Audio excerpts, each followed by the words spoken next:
dan bersyukur untuk kesempatan yang Tuhan berikan bagi kita. Kita boleh kembali bersama-sama bersekutu di tempat ini. Mari Bapak Ibu, kita akan seperti tema yang sudah ada di sini. Saya tidak mengubah apapun dari itu. Firman Tuhan dalam Yohanes, "Akulah kebangkitan dan hidup. Barang siapa percaya kepadaku, ia akan hidup walaupun ia sudah mati." Amin ya Bapak Ibu ya. Ini menjadi satu kekuatan dan pengharapan bagi kita bahwa di dalam Yesus kematian dan maut tidak perlu ditakuti karena ada kebangkitan. Mungkin bukan sekarang kita melihat hal itu terjadi, tetapi yang menjadi iman kita bahwa kematian itu pasti ada, tapi kebangkitan dan akan tinggal bersama dengan Bapa di surga, itulah yang akan kita nikmati kelak.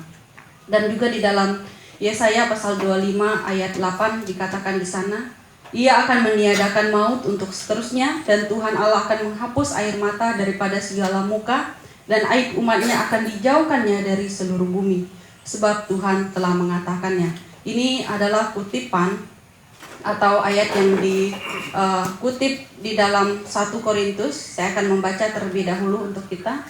1 Korintus pasal 15 ayat 54 bagian B sampai 55. "Maut telah ditelan dalam kemenangan. Hai maut, di manakah kemenanganmu? Hai maut, di manakah sengatmu? Sengat maut ialah dosa, dan kuasa dosa ialah hukum Taurat. Tetapi syukur kepada Allah yang telah memberikan kepada kita kemenangan oleh Yesus Kristus Tuhan kita." Sebagaimana yang kita peringati hari ini bahwa maut telah dikalahkan, Yesus telah bangkit, dan kita beroleh kemenangan. Jadi jangan dibalik ya, kita beroleh kemenangan kemudian baru dibalik, tidak. Tetapi karena Yesus Kristus telah mengalahkan maut, kemudian itulah dasar kita memperoleh kemenangan. Ya, sesuai dengan tema yang ada di depan kita, kita akan melihat bagian ini. Di dalam tema kita, mari kita baca bersama-sama ya. Kebangkitan Kristus memberikan hidup yang penuh pengharapan. Subtemanya adalah kuasa Paskah membawa transformasi hidup secara holistik dan bertumbuh lebih kuat di tengah tantangan disrupsi peradaban era digital. Bapak Ibu, selanjutnya di masa-masa pada saat ini, segala sesuatu hal dapat kita lihat, dapat kita buka, karena dunia ini sudah teknologi sudah sangat maju. Bahkan segala hal itu hampir tidak ada yang tersembunyi ya. Entah identitas siapa, ketik saja nama, contoh Pak Wisnu mungkin di Google, mungkin bisa keluar info tentang beliau atau Pak Riki atau siapa. Nah, artinya di tengah-tengah kemajuan zaman ini banyak sekali hal yang bisa kita dapatkan, manfaat yang kita dapatkan ya. Keluarga yang jauh kita bisa bertemu dengan mereka walaupun hanya melalui video call mungkin. Tetapi di dalam hal-hal yang baik yang ada, ternyata banyak juga hal yang tidak baik, di mana kejahatan juga semakin canggih.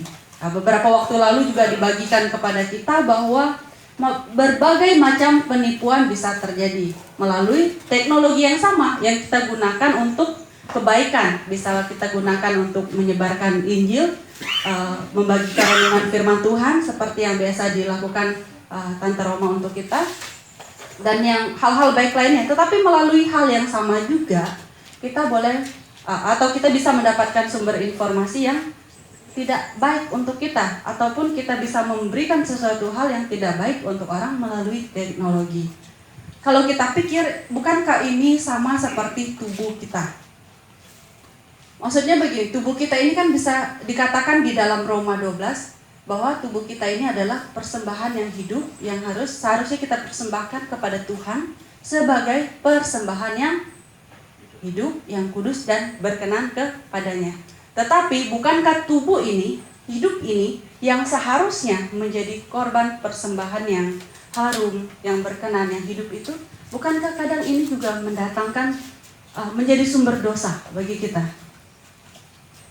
Seharusnya yang bisa kita gunakan dengan baik untuk hormat dan kemuliaan nama Tuhan, bukankah terkadang melalui tubuh ini juga terjadi dosa tersebut, pelanggaran terhadap segala perintah Tuhan?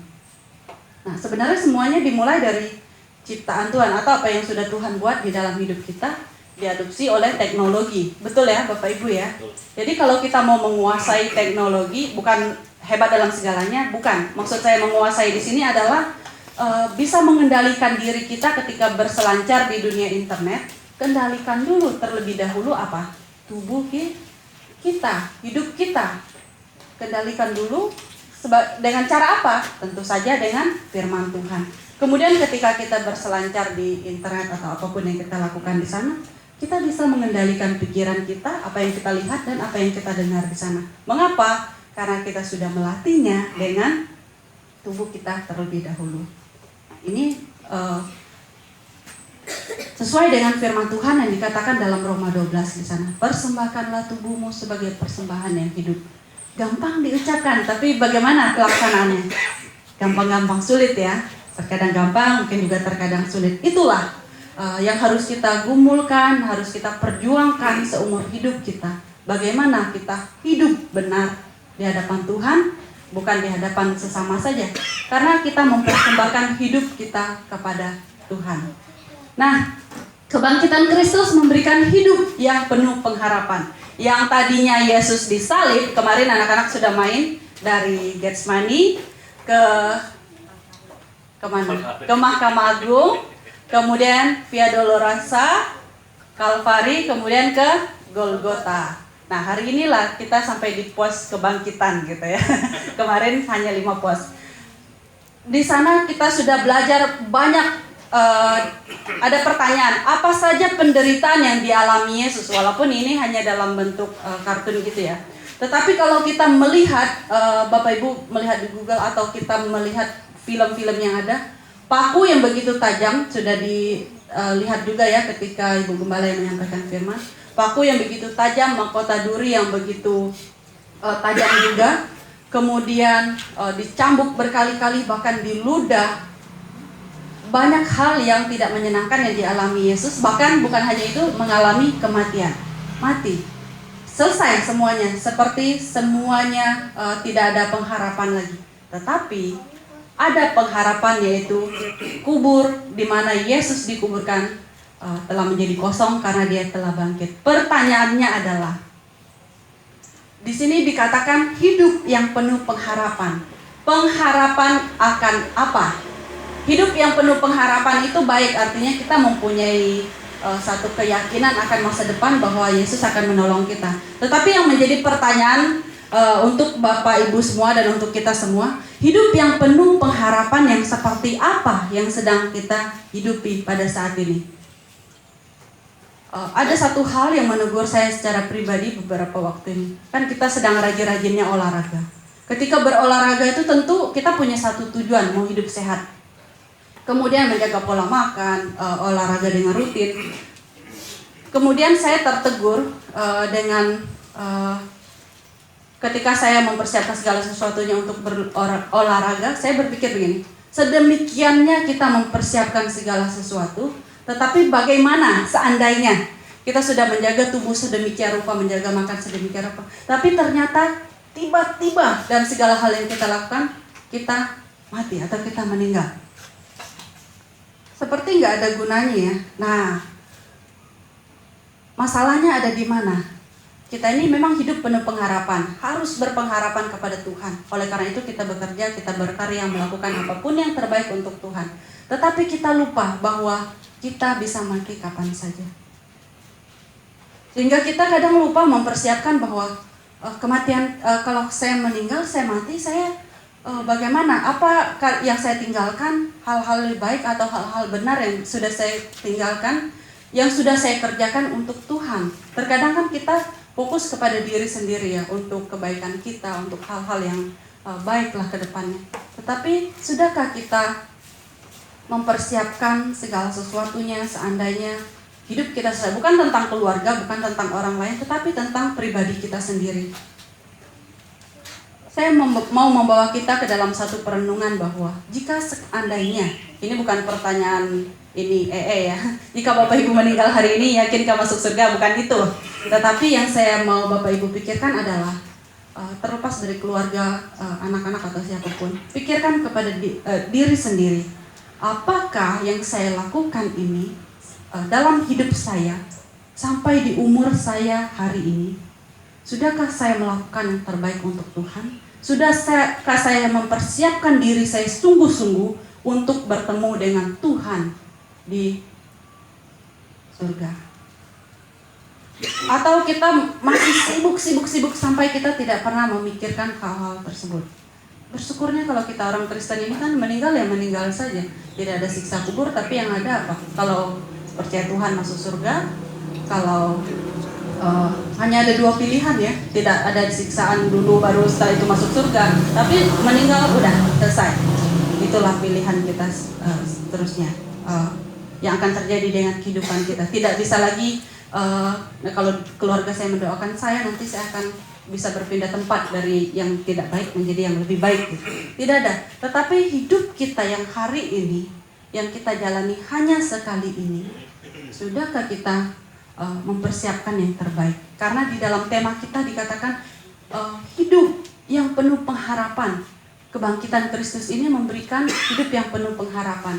Pertanyaan saya untuk kita semua, pengharapan yang kita alami, pahami dengan tema ini apa? Pengharapan akan pemulihan ekonomi, pemahaman kita akan pemulihan hubungan keluarga, pemahaman kita akan karakter pasangan kita diubah, mungkin ada hal-hal yang tidak sesuai dengan maunya kita, atau pengharapan kita sakit disembuhkan. Apakah hanya sebatas hal-hal itu saja? Terlalu remeh ya kalau hanya berhubungan masih dengan kulit, daging, dan tubuh kita ini saja. Tetapi sudahkah kita memiliki satu pengharapan yang lebih tinggi dari semuanya itu, bahwa hidup kita ini yang bisa berakhir kapan saja? Sudahkah kita mempunyai pengharapan yang pasti bahwa ada Tuhan yang akan kita jumpai dengan sukacita, juga akan menyambut kita?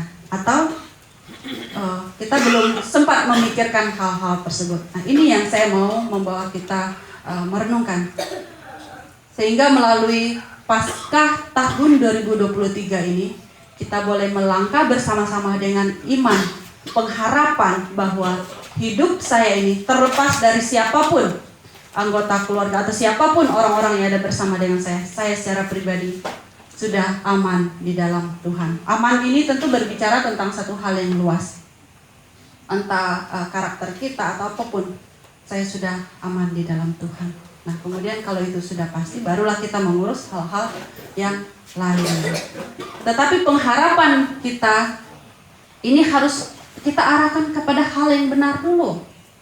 Kita lihat ayat yang menjadi tema kita, 1 Petrus 1 ayat 3. Saya ada memberi warna untuk beberapa. Ayat 3 sampai ayat kelima, mari kita baca bersama-sama Bapak Ibu, 1, 2, 3. Terpujilah Allah dan Bapa Tuhan kita Yesus Kristus, yang karena rahmat-Nya yang besar telah melahirkan kita kembali oleh kebangkitan Yesus Kristus dari antara orang mati kepada suatu hidup yang penuh pengharapan, untuk menerima suatu bagian yang tidak dapat binasa, yang tidak dapat cemar, dan yang tidak dapat layu, yang tersimpan di surga bagi kamu, yaitu kamu yang dipelihara dalam kekuatan Allah. Karena imanmu sementara, kamu menantikan keselamatan yang telah tersedia untuk dinyatakan pada zaman akhir.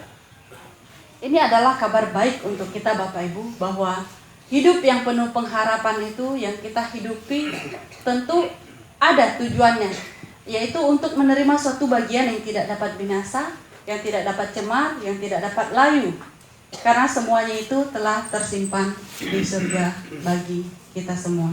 Nah, kalau kita lihat di ayat 1, ayat 2 di sana, ini diberikan kepada jemaat-jemaat kecil, kepada orang-orang yang sedang dalam penganiayaan. Saya membawa sedikit kita kembali ke sana, bahwa jemaat yang menerima surat ini, mereka sedang dalam kondisi yang mungkin ada yang putus asa, dalam keadaan yang menderita, tetapi mereka mempunyai kekuatan untuk tetap bertahan dalam iman mereka. Tetap bertahan dalam iman mereka, tetap setia kepada Tuhan. Karena apa? Ada kekuatan Allah yang memelihara, yang menolong mereka. Kalau kita berpegang dengan kekuatan kita sendiri, kita tidak mampu, kita tidak sanggup. Tapi karena kekuatan Allah yang menolong kita, yang memelihara kita, sehingga kita diberi kemampuan untuk tetap bertahan dalam iman percaya kita kepada Tuhan. Beberapa waktu lalu saya menelpon ibu saya dan kami terlibat dalam satu pembicaraan. Hampir setiap kali kita menelpon, namanya orang tua pasti berbicara tentang kalau saya mati nanti begini ya begini. Jadi saking seringnya itu sudah bukan sesuatu hal yang menyedihkan lagi. Jadi kemarin kami berbicara, kemarin lusa, ibu saya berkata begini, sekarang saya sudah tidak sedih lagi atau tidak khawatir lagi kalau meninggal, karena kalian semua bersaudara sudah menikah, jadi sudah akan ada yang menemani, ada yang mendampingi. Ya, karena itu sudah berulang-ulang ya Bapak Ibu, bukan pertama kali. Kemudian saya juga katakan begini, saya juga sudah tidak khawatir kalau ibu meninggal karena sudah tidak menderita lagi. Karena kan orang tua ini pasti selalu cerita sakitnya ini gitu ya. Saya sudah tidak khawatir lagi karena ibu pasti tidak menderita lagi kalau meninggal gitu ya. Karena apa? Di surga kan tidak ada penderitaan, tidak ada sakit penyakit gitu. Kemudian setelah selesai saya katakan, itu pun kalau Mama masuk surga. Ketawa deh. Itu pun kalau Mama masuk surga, saya bilang, kamu ini kayaknya percaya Tuhan Yesus ya, saya bilang. Maksudnya karena itu sudah berulang-ulang gitu ya, bukan sesuatu menyedihkan lagi, jadi saya juga balas begitu. Saya sudah tidak khawatir, tapi itu pun kalau mau masuk surga gitu. Nah, artinya apa? Lelucon bagi saya, dan ada makna yang saya dapat di situ. Ternyata sebagai orang Kristen, bagi saya secara pribadi, tidak ada ketakutan ketika membicarakan tentang kematian. Bapak Ibu di luar sana pasti pernah bertemu dengan orang yang, aduh saya takut mati, saya takut begini, saya takut begini. Tapi kita bersyukur sebagai orang yang sudah percaya kepada Tuhan, membicarakan tentang kematian. Walaupun hari ini berbicara tentang kebangkitan, tapi tidak apa-apa, saya bicara tentang ini sedikit. Berbicara tentang kematian bukan sesuatu hal yang menyedihkan ya bagi kita, menyedihkan atau menyakitkan dalam konteks kita berharap bahwa ada hidup kekal yang indah bersama dengan Bapa di surga. Itu yang menjadi sukacita dan pengharapan kita. Sehingga membicarakan tentang kematian bukan lagi hal yang menakutkan, tetapi berbicara tentang kematian otomatis di situ ada pengharapan. Pengharapan apa? Akan ada bersama dengan Bapa di surga. Itu pun kalau kita masuk surga. Kalau tidak, bahaya. Oleh karena itu kita yang masih ada sampai saat ini, mari kita menjaga hidup kita. Karena kekuatan Allah telah diberikan kepada kita. Kemampuan untuk bertahan dalam penderitaan, semenderita apapun telah diberikan bagi kita. Pertanyaannya, ketika kita menderita, apakah kita berserah kepada Tuhan? Apakah kita melihat kepada anugerah Tuhan yang telah menyelamatkan kita? Itu yang menjadi pertanyaan bagi kita. Terkadang kalau kita melihat kehidupan Rasul Paulus di dalam, saya membaca dalam terjemahan sehari-hari, sempat dikatakan bahwa saya seperti sudah satu papan dengan papan tertekan sampai sudah keluar semua yang bisa keluar. Kalau kita peras satu buah kan mungkin kalau kita tekan keluar cairannya sampai sudah nggak ada lagi air yang bisa keluar di situ. Itulah yang Paulus alami. Sudah sangat-sangat tertekan, menderita, bahkan mungkin secara mental, secara fisik semuanya sudah diserang, tapi dia tetap bisa bertahan. Karena apa? Di dalam Roma dia katakan Injil adalah kekuatan Allah. Dia memiliki Injil dalam kehidupannya. Kita semua sudah memiliki Injil Kristus. Dan melalui kematian, kebangkitan Yesus Kristus, kita memberitakan kabar baik ini kepada orang lain.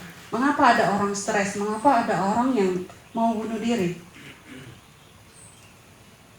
Tentu karena seperti yang Paulus katakan, ketika dia tertekan seperti itu, dia tidak tahu kemana mau berpegang, kemana harus berpaling, kepada siapa harus datang. Kalau hanya mengandalkan kekuatan sendiri, keluarga atau sahabat, terbatas. Tetapi ketika kita berpegang kepada Tuhan, maka Tuhan yang akan mengangkat kita, menolong kita dalam situasi tersebut. Oleh karena itu kalau kita bahkan mendengar cerita hamba-hamba Tuhan, nggak usah lah yang ada di dalam Alkitab. Ibu Purnama yang pernah datang dengan kita, di tempat pelayanannya dia begitu menderita. Mungkin dia bisa tidur enak, kasur yang empuk di tempat keluar, di rumahnya di Indonesia gitu ya. Tapi ketika dia di luar, di tempat pelayanannya, dalam kesulitan yang dia alami, mengapa dia bisa bertahan? tentu ada Yesus yang dia lihat di sana. Itu pun menjadi satu peringatan bagi kita, perenungan bagi kita bahwa penderitaan yang kita alami hari ini, seperti juga dikatakan oleh Paulus bahwa tidak akan pernah melebihi dari kemuliaan yang Yesus akan berikan kepada kita. Amin ya Bapak Ibu ya. Penderitaan yang kita, tentu yang saya alami dan Bapak Ibu alami mungkin berbeda-beda, tapi ada Tuhan yang sama yang menolong kita. Walaupun kita kalau melihat di Alkitab banyak penderitaan yang dialami juga oleh tokoh-tokoh Alkitab, tapi Tuhan yang sama yang menolong mereka pada masa itu pun adalah Tuhan yang sama menolong kita pada saat ini. Dan mari kita melihat kepada Yesus, karena hanya Yesus yang dapat menolong kita. Betul ya Bapak Ibu? Kalau janji nikah kan kita di sana dikatakan saya akan tetap setia dalam susah maupun senang, kekurangan maupun berkelimpahan, dalam keadaan senang ataupun sedih. Tapi ya kalau berantem ya berantem aja gitu ya. Kalau sedih ya nangis sendiri juga gitu kadang. Atau kadang ya sakit hati juga, tapi ya sembuh lagi, baik lagi gitu. Itulah teman hidup kita yang akan menemani kita sampai akhir hidup saja bisa begitu. Artinya jangan berpegang kepada apapun yang ada di dunia ini, tapi mari kita melihat kepada Yesus. Kalau di dalam firman Tuhan kan dikatakan kita sedang dalam satu perlombaan, berlomba-lomba menuju kepada satu tujuan. Ada Yesus yang ada di tujuan kita. Mungkin di tengah perjalanan kita ada kerikil, ada batu, bahkan gunung yang harus kita tanjak. Tapi kita harus lihat kepada siapa kita sedang menuju. Apakah hanya hal-hal yang remeh-temeh, seperti dalam Korintus juga katakan, ketika diuji dengan api itu akan terbakar dan layu. Atau kita sedang berjuang memperoleh mahkota kehidupan dengan hanya melihat kepada Yesus. Hidup kita senang, hidup kita menderita, mari kita tetap mengandalkan Tuhan. Kita tetap mengarahkan kehidupan kita kepada Tuhan. Berbicara tentang hal-hal seperti ini, tentu ketika mendengarnya, Bu Kris enak kan berbicara seperti itu kan, hidupnya enak, hidupnya tidak semenderita saya. Jangan salah Bapak Ibu. Setiap kita pasti mempunyai penderitaannya masing-masing, mempunyai kesulitannya masing-masing, dan mempunyai berkatnya masing-masing. Dan mari kita tetap memandang kepada Tuhan apapun yang sedang kita alami hari ini. Sebagaimana dengan tema yang diberikan bahwa kebangkitan Kristus memberikan hidup yang penuh pengharapan bagi kita. Pengharapan akan apa? Pengharapan akan segala hal yang apa? Yang Bapak Ibu imani, yang bagaimana? Pengharapan akan hidup yang baik. Ya? Ya. Oke. Walaupun ada yang nggak menyebut, tapi saya percaya bahwa kita semua mempunyai pengharapan bahwa hidup di dalam Tuhan, hidup bersama-sama dengan Tuhan, baik sekarang maupun ketika kita mati.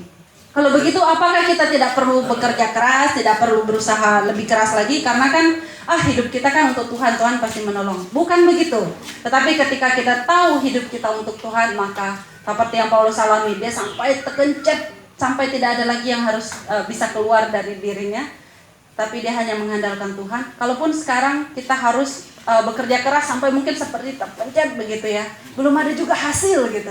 Tapi percayalah bahwa segala jerih lelah kita, hal-hal terkecil sekalipun yang kita lakukan, tentu Tuhan lihat. Mungkin tidak ada yang memuji kita, mungkin tidak ada yang melihat apa yang kita kerjakan, tapi Tuhan tahu, Tuhan melihat, dan tentu semuanya itu berkenan bagi Tuhan jika itu adalah hal-hal yang benar. Hidup kudus dan hidup taat kepada Tuhan, itulah yang mau kita alami, yang mau kita perjuangkan sepanjang hidup kita. Mari kita berdoa Bapak Ibu. Saya memberi waktu untuk Bapak Ibu pada saat ini untuk memikirkan selama tahun ini, dari Januari sampai memasuki bulan April ini, apa yang menjadi pengharapan dalam hidup kita. Apakah kita sudah memandang kepada Yesus? Apakah kita sudah mengandalkan Yesus? dan percaya bahwa hanya Dia yang dapat menolong kita dalam segala hal yang kita hadapi. Ketika kita mengeluh dalam kesakitan kita atau dalam penderitaan kita, sudahkah kita melihat kepada Yesus yang juga telah menderita bahkan lebih daripada yang kita alami, dan Dia memberikan kemenangan yang kekal bagi kita. Sehingga dalam setiap penderitaan, dalam sakit penyakit yang kita alami, dalam segala hal, baik itu hal-hal buruk yang terjadi, Tuhan ada di sana. Mari kita mau memberi diri lagi kepada Tuhan. Tuhan Yesus, kami bersyukur pada saat ini karena melalui karya Kristus di kayu salib, kami telah ditebus, maut telah dikalahkan, dan Tuhan memberikan pengharapan bagi kami bahwa ketika kami mati, bahkan ketika kami sedang bergumul dengan dosa kami, Tuhan memberikan satu pengharapan bagi kami bahwa kami bisa menang menghadapi segala hal yang sedang kami gumulkan. Kami bisa menang karena Engkau telah menjadi batu penjuru bagi kami, sehingga kami boleh terus berjalan di tengah-tengah dunia ini dengan mengandalkan Tuhan, dengan mengarahkan kehidupan kami hanya kepada Tuhan. Sehingga ketika Tuhan menjemput kami, kami boleh didapati Tuhan tetap setia melakukan segala hal yang benar di hadapan Tuhan. Bapak Ibu, kita akan pulang dan kita akan mengakhiri ibadah kita. Mari terimalah berkat daripada Tuhan sebagaimana yang dikatakan dalam firman Tuhan. Tuhan memberkati engkau dan melindungi engkau. Tuhan menyinari engkau dengan wajah-Nya dan memberi engkau kasih karunia. Tuhan menghadapkan wajah-Nya kepadamu dan memberi engkau damai sejahtera.